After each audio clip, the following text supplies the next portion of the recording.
आज आपण जे बघणार आहोत ते म्हणजेच physical properties of alkyl halide. Alkyl हलाइडची फिजिकल प्रॉपर्टी आपल्याला बघायचं आहे. याच्या आधी आपण अल्काइल हलाइडचं डेफिनेशन पाहिलेलं आहे, याच्या आधी अल्काइल हलाइडचं क्लासिफिकेशन पाहिलं आहे, त्यानंतर आपण त्याचं नॉमेनक्लेचर पाहिलं आहे, त्यामध्ये कॉमन नेम IUPAC नेम पाहिलेला आहे, त्यानंतर त्याचे प्रिपरेशन मेथड सुद्धा पाहिले. आता जे आपल्याला बघायचं ते physical property of alkyl halide बघायचं आहे. पहिलं जे काय प्रॉपर्टी आहे, पहिला जो प्रॉपर्टी आहे तो म्हणजेच नेचर ऑफ इंटरमॉलिक्युलर प्रोसेस. पहिला प्रॉपर्टी आहे नेचर ऑफ इंटरमॉलिक्युलर प्रोसेस. हे आपल्याला बघायचं आहे, नेचर ऑफ इंटरमॉलिक्युलर प्रोसेस. त्यानंतर दुसरा जो प्रॉपर्टी बघायचा आहे तो म्हणजेच बॉइलिंग पॉइंट. त्या अल्काइल हलाइड किंवा हॅलोजन असलेल्या कंपाऊंडचा बॉइलिंग पॉइंट. आणि तिसरा जो बघायचा आहे तो म्हणजे आहे तो त्याचा सोल्युबिलिटी. हे तीन आपल्याला फिजिकल प्रॉपर्टी बघायचे आहेत. त्यातलं पहिलं जर आपल्या पहिल्या नेचर ऑफ इंटरमॉलिक्युलर प्रोसेस साठी जर आपल्याला बघायचं असेल तर त्याच्यामध्ये आपल्याला काय सांगता येईल. Suppose CX that is alkyl halide. CNX म्हणजे alkyl halide. The halogen is more electronegative than carbon atom. Then X is negative charge, carbon contain a positive charge. The carbon contain positive charge and halogen contain a negative charge. Halogen is more electronegative than carbon atom. Hence, it is the polar covalent bond. That is the polar covalent bond. हा जो असेल तो polar covalent bond असेल. The size of halogen atom increases. हॅलोजनचा size जसा जसा वाढत जाईल, the size of halogen atom increases from fluorine to iodine. जसं पिरियडिक टेबल मध्ये जो सिक्वेन्स आहे 17 टू फ्लुएंट टू आयोडीन, जसा साइज वाढत जाईल तसा त्याचा बॉन्ड लेंथ सुद्धा वाढत जाईल. The size of halogen increases from fluorine to iodine, the bond length is also increases. त्याचा बॉन्ड लेंथ सुद्धा वाढत जातो. But its strength, bond strength is decreases. पण त्याचा बॉन्ड स्ट्रेंथ जो आहे तो डिक्रीज होतो. This is because the size of p orbital of halogen increases, the p orbital becomes more diffused and the extent of overlap with the p orbital of carbon decreases. याच्यामुळे त्याचा जो strength आहे तो कमी कमी होत जातो आणि त्याचा जो बॉन्ड एन्थॅल्पी आहे तो त्याचा जो बॉन्ड एन्थॅल्पी तो कमी कमी होत जातो आणि त्याचा बॉन्ड लेंथ जो आहे तो वाढत जातो.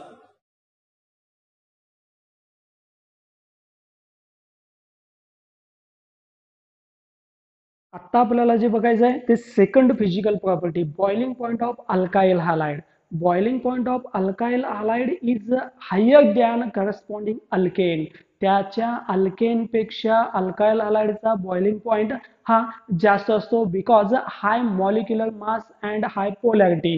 त्याचा मॉलिक्युलर मास जास्त असतो, पोलॅरिटी आहे, म्हणून या अल्काइल हलाइडचा बॉइलिंग पॉइंट हा जास्त असतो. याच्यामध्ये जर सिक्वेन्स सांगायचा झाला तर iodide alkyl iodide is higher boiling point than alkyl bromide, then alkyl chloride and then alkyl fluoride. या सिक्वेन्स मध्ये अल्काइल हलाइडचा बॉइलिंग पॉइंट काय होत जातो, वाढत जातो. ऍज एक्झाम्पल सांगायचं अल्काइल समान असेल, suppose CH3I is greater than CH2Br is greater than CH3Cl and last CH3F.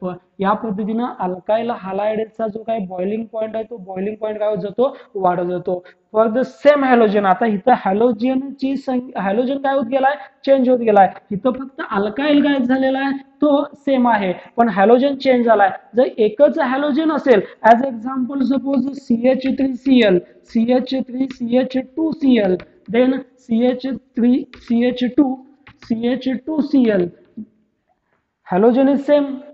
For the halogen is same, the numbers of carbon atom increases in the chain. The boiling point is also increases. कार्बनची संख्या वाढेल. Halogen एकच आहे, पण कार्बनची संख्या जर वाढत गेली तर त्याच्यामध्ये असलेला बॉइलिंग पॉइंट सुद्धा काय होत जातो, वाढत जातो. आणि हेच जर आपल्याला आयसोमेरिक फॉर्म मध्ये सांगायचं असेल, ॲज एक्झाम्पल मी ब्युटेनचा 4 कार्बन ॲटम साठी घेतो. स्ट्रेट चेन मध्ये आपण ब्युटील क्लोराइड काढलेला आहे.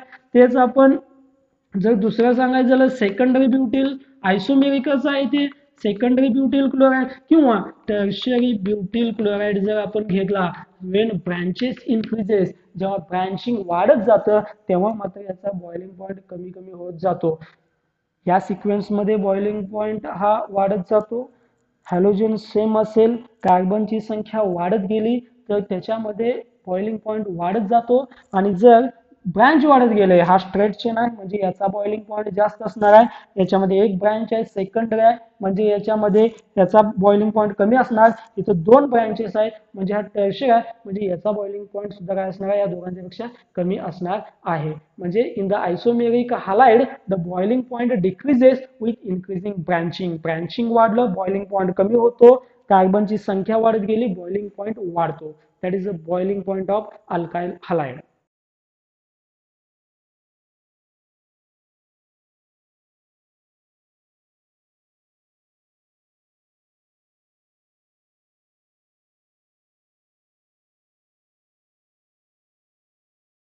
याच्यामध्ये आता तिसरा जो फिजिकल प्रॉपर्टी आहे, तो तिसरा फिजिकल प्रॉपर्टी आपल्याला सांगायचं झालं तर solubility. Alkyl halide are moderately polar. मगाशी आपण पहिल्या पॉइंट मध्येच बघितलं, त्याच्यामध्ये पोलार कोव्हलंट बॉन्ड असतो, तो पोलार मॉलिक्युल आहे.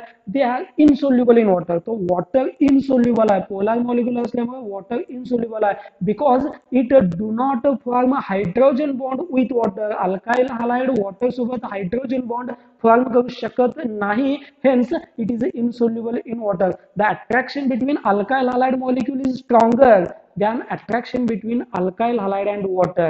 जो अल्काइल हालाइड मधला अट्रॅक्शन आहे तो अल्काइल हालाइड आणि वॉटर याच्यामधल्या अट्रॅक्शन पेक्षा स्ट्रॉंग मॉलिक्युल आहे. Hence it is insoluble in water but soluble in organic solvent like benzene, chloroform, that is a organic solvent. Alkyl halide also aryl halide is also soluble in the organic solvent but insoluble in water.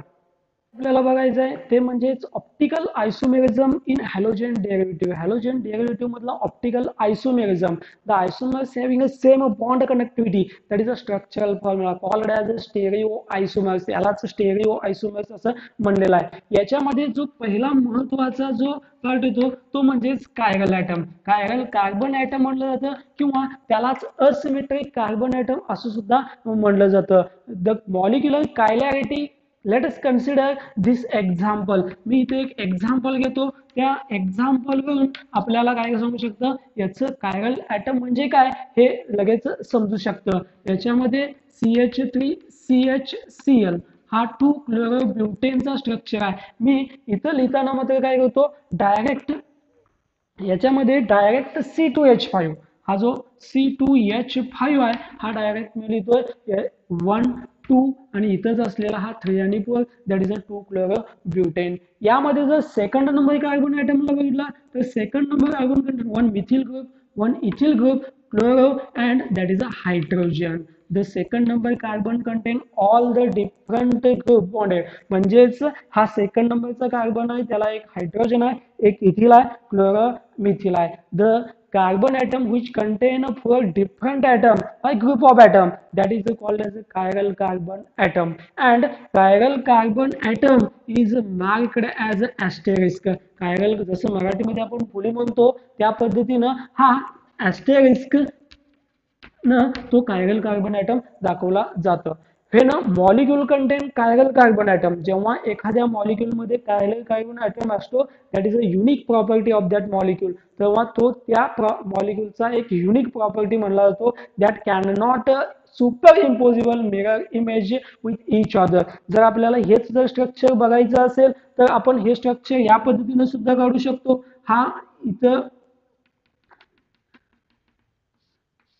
किंवा हा जो आहे तो 2 क्लोरोब्युटेन याचाच आपल्याला mirror image काढायचा आहे. जर H हा Cl, इथं CH3, हा C2H5. हा आपण स्ट्रक्चर काढलेला आहे 2 क्लोरोब्युटेन. आणि याचं जर आपल्याला मिरर इमेज जर काढायचं असेल, हा मिरर इमेज काढायचा असेल तर या ठिकाणी Cl आहे असा येईल, हा H असेल, देन हा C2H5 and then Cl, that is a mirror. That is a mirror image of 2 chlorobutane. आणि याच्यासाठी आपल्याला एक महत्वाचा पार्ट येतो, तो म्हणजे स्टेरिओ आयसोमर्स. तो म्हणजे स्टेरिओ आयसोमर्स. जसं ऑप्टिकल आयसोमर्स आपण बघतोय त्याच्याच मधला हा स्टेरिओ आयसोमर्स असणार आहे. मग आपल्याला इथं मिरर इमेज आहे. The chiral molecule of and हा जो आहे तो कायरल कार्बन कंपाऊंड आहे. कायरल कार्बन याच्यामध्ये आहेच. The chiral molecule and the mirror image both have a same structural formula. जो या दोन्ही मिरर इमेज आहेत किंवा हे कायरल असलेला मॉलिक्यूल आहे यांचा जो काही स्ट्रक्चरल फॉर्म्युला आहे तो सेम आहे. स्ट्रक्चर तेच आहेत, ऍटम तेच आहेत, ऍटम मध्ये कुठलाही बदल झालेला नाही, स्ट्रक्चर तेच आहे, but its arrangements are different. Molecular formula तोच आहे, स्ट्रक्चरल फॉर्म्युला सुद्धा तोच आहे, but its arrangement, the spatial arrangement of atoms are different around the chiral carbon atom. त्या कायरल कार्बन ॲटमच्या भोवती त्याचं असलेलं अरेंजमेंट कसं आहे, डिफरंट आहे. That is stereo isomers of each other. these mirror image are stereo isomers of each other. It's a plain polarized light. Plain polarized light. It is a short form मध्ये त्यालाच PPL असं सुद्धा म्हणतात. इथं त्याच्या explanation साठी एक diagram काढलेला आहे. The cross section ordinary light and cross section of plain polarized light. When the cross section ordinary light passes through the Nicol prism, it oscillates in one plane. तेच आपल्याला प्लेन पोलराइज मध्ये सुद्धा सांगायचं आहे. When ordinary light having a oscillate only in one plane perpendicular to the direction of propagation of light, that is called as a plane polarized light. When ordinary light having a oscillation in only one plane, oscillation in only one plane that perpendicular to the direction of propagation of light is called as a plane polarized light. त्यानंतर पुढचा जो compound आहे तो म्हणजेच optically active compound. Optically active compound कुणाला म्हणायचा, that is optically active compound. मग यामध्ये आपल्याला काय सांगते, the compound which rotate plane of plane polarized light called as optically active compound. एकाच प्लेन मध्ये किंवा कंपाऊंडचं rotation plane of plane polarized light मध्ये होत असेल तर त्याला ऑप्टिकल ऍक्टिव्ह कंपाऊंड असं म्हणलेलं आहे. इफ दिस रोटेशन किंवा याच्यामध्ये optically active is measured in terms of optical rotation, numerically it is measured in optical rotation. Optically rotation the express केलं जातं, ऑप्टिकली ऍक्टिव्ह याच्यामधून एक्सप्रेस केलं जातं. The compound which rotate plane of PPL towards right hand side, जर त्याचं rotation right hand side होत असेल it is called as a dextrorotatory compound. It is compound dextro rotatory compound. It is indicated by D or plus sign. जो rotation right hand side न होत असेल तर त्याला डेक्स्ट्रो रोटेटरी कंपाऊंड म्हणतात. तो डी ने किंवा प्लस सिम्बॉल ने काय केला जातो, इंडिकेट केला जातो.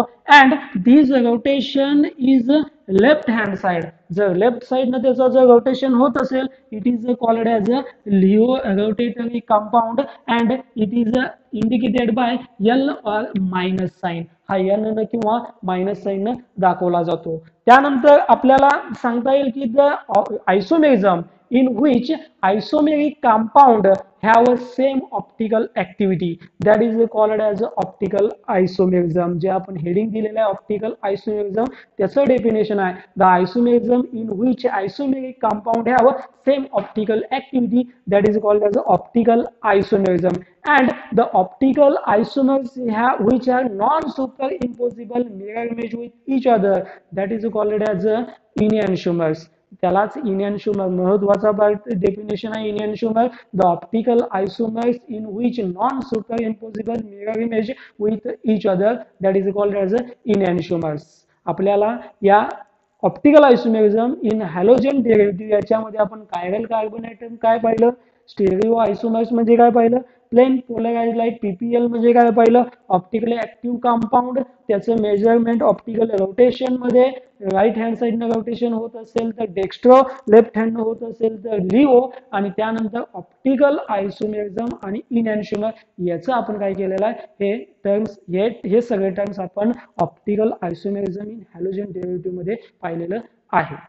यामध्ये इनॅन्शिओमर बद्दल अजून एक माहिती सांगायची म्हणजे इनॅन्शिओमर हा सेम फिजिकल प्रॉपर्टी, इनॅन्शिओमरची फिजिकल प्रॉपर्टी सेम असतात, जसं की मेल्टिंग पॉईंट आहे, बॉइलिंग पॉईंट आहे, डेन्सिटी आहे, रिफ्रॅक्टिव्ह इंडेक्स आहे, ह्या सगळ्या फिजिकल प्रॉपर्टी कशा असतात, इनॅन्शिओमरच्या सेम असतात, but they have opposite sign of the optical rotation, पण त्याचं ऑप्टिकल रोटेशन मध्ये कसं असतं, डिफरंट असतं. The magnitude of optical rotation is equal but sign is opposite, sign त्याचा मध्ये कसा असतो, अपोजिट असतो. The इक्विमोलार mixture of enantiomer, equimolar mixture of enantiomer मध्ये त्याच्यात डेक्स्ट्रो सुद्धा आलं, लिओ सुद्धा आलं, म्हणजे right hand rotation left hand rotation सुद्धा आलं. द इक्विमोलार मिक्सचर ऑफ enantiomers, that is a dextro and leo, is called as a racemic mixture. त्या डेक्स्ट्रो आणि लिओचा इक्विमोलार मिक्सचर यालाच काय म्हणलेलं आहे, रेसेमिक मिक्सचर असं सुद्धा म्हणलेलं आहे, यालाच रेसेमिक मिक्सचर असं सुद्धा म्हणलेलं आहे. And it is designated as Diehl, हे डीएल म्हणून दाखवतात कारण की डेक्स्ट्रो सुद्धा आहे, लिओ सुद्धा आहे, और प्लस मायनस साइन किंवा प्लस आणि मायनस साइन सुद्धा दाखवतात. प्लस म्हणजे डेक्स्ट्रो, मायनस म्हणजे लिओ, किंवा डीएल, डी म्हणजे डेक्स्ट्रो, मायनस एल म्हणजे लिओ, या दोघांचा इक्विमोलार मिक्सचर म्हणजेच रेसेमिक मिक्सचर.